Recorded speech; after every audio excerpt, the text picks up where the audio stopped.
you doing, folks? I'm Mark Duchin. Welcome to another episode of BayView Views. With all of the recent volatility, I thought we'd be pretty insightful to show you a little bit about diversification and what is it and how does it work and why we use it in portfolios and how it actually benefits you. So I'm going to try to take you through some slides and just kind of share, because we often see many times people will say, I was diversified, but when we actually look at the assets, they were all moving in the same direction. So what is diversification? First of all, you might have heard it say from long ago, don't put all your eggs in one basket. And it's actually taking assets and diversifying them across different asset classes, different sectors, different styles. And we'll kind of show you that and what that might look like. So we love to show this quilt, and this does a great job of just kind of breaking down the sectors for you and looking at them year by year. And what's insightful to me to look at is you might look at the very first year, you see healthcare was the best performer, only to be the worst performer in the next year. And then also follow energy. So energy went from the worst performer to the best performer to the worst performer. And so we see sometimes in the cyclicality of markets in the economy, that makes certain sectors perform better than others. So obviously you want to diversify across sectors.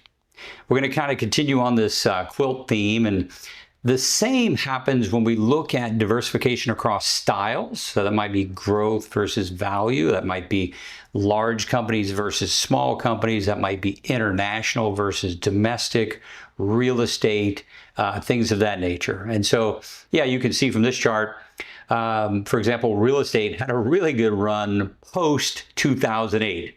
And that might make a lot of sense because, again, that was the sector that probably sold off the most after the credit crisis. But yeah, so these things behave very differently from year to year.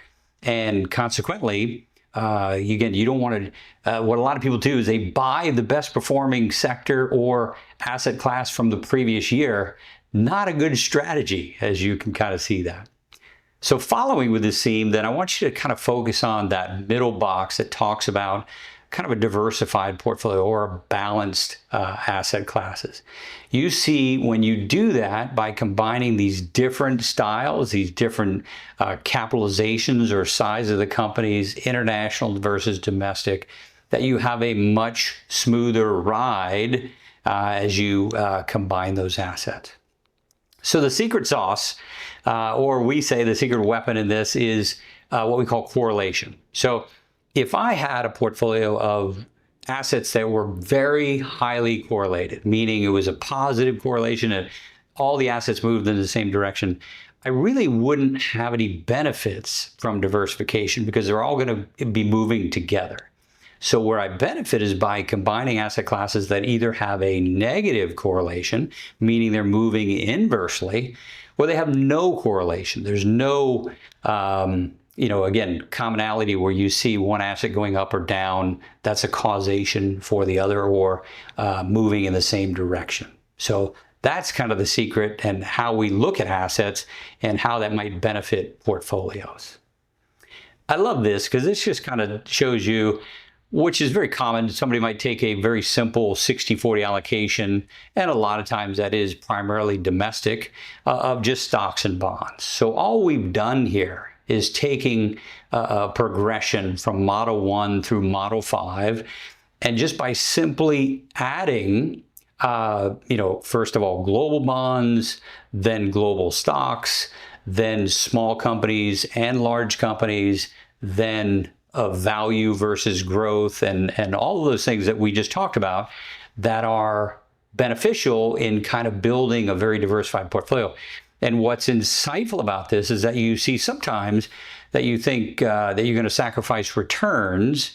Not necessarily. Remember, we want the highest rate of return for the lowest level of risk. And we can kind of see here that we have a very similar risk profile, what we measure in standard deviation from Model 1 versus Model 5, but yet we have very good returns with that as well. So by doing that, this is, again, a good 50 years worth of data. just to kind of focus on correlation for a minute to share this with you, just at looking at stocks and bonds. And you all might say, hey, insightfully, yes, stock and bonds tend to work inversely, but do they always? And the answer is no. And so you'll see that in this chart that, again, right out of 2000, you saw that you were getting benefit from bonds at that point. Bonds were actually making money, stocks were losing money, and therefore they actually had a negative correlation at that time.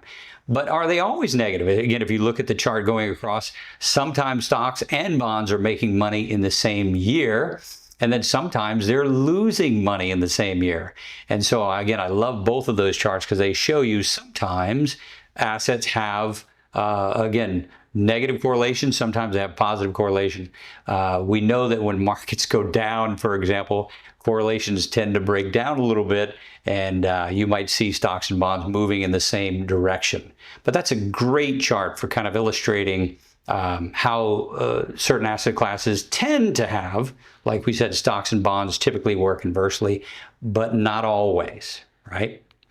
And then again, kind of the key takeaway is that we can't diversify away certainly volatility like we're seeing today, but we can prepare for it and we can minimize the amount of volatility that we see or downward pressure by combining these different asset classes.